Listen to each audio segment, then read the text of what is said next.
Hi, my name is Corey Thiessen. On May 23rd of this year, our daughter was apprehended by Child and Family Services. To this day, they still really can't tell us a reason, but they say it's done under the Neglect Act. But my friends, the Neglect Act does not exist.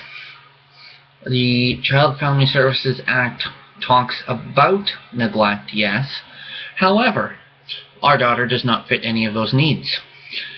One of the big definitions of a child's best interests is the need of permanency as a wanted and needed member within a family structure. Want to tell me how that need is being met with our daughter being, well, stolen, you might as well say?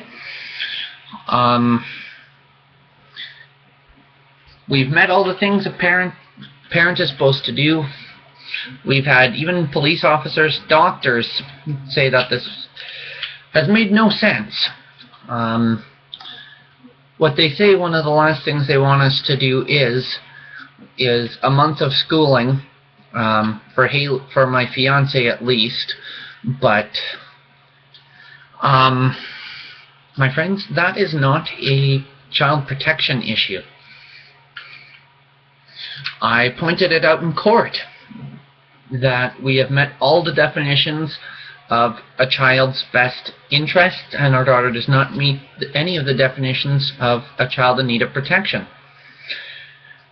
And, well, another note is that Section 15, Subsection 2 of the Canadian Charter of Rights and Freedoms, which is the Equality Rights section, Subsection 2, states partially, this is just a part of it, but that no Canadian should be subject to discrimination based on age, social, or political disadvantage.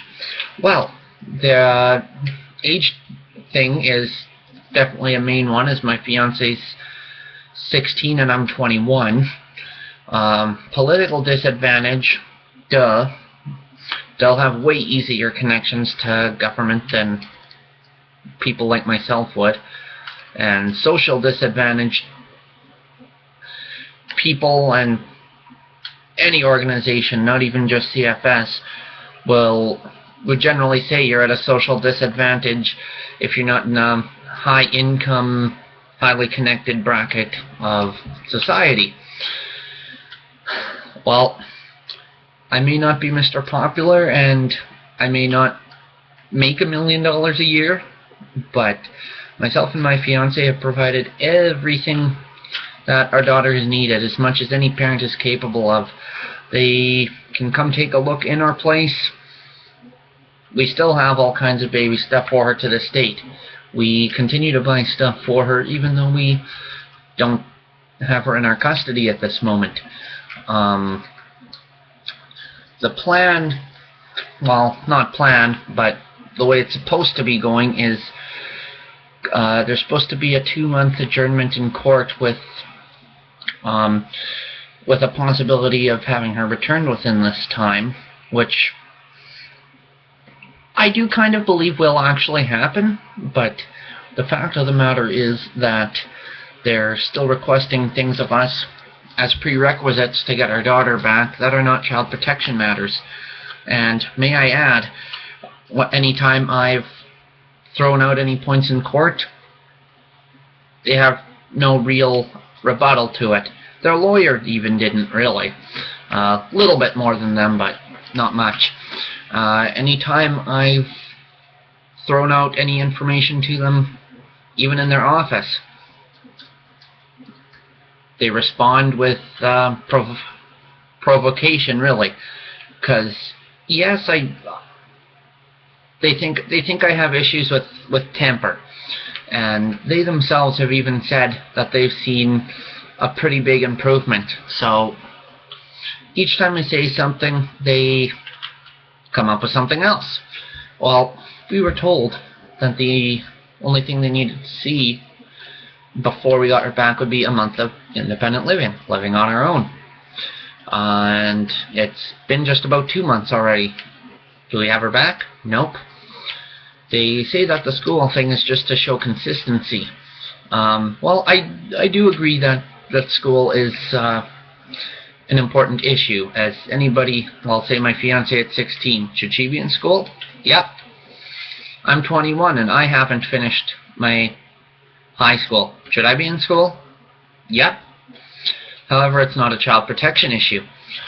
My plan is, and it may depend on how the next little while goes, but if they come up with anything else and then go back on it, my plan may be to try and go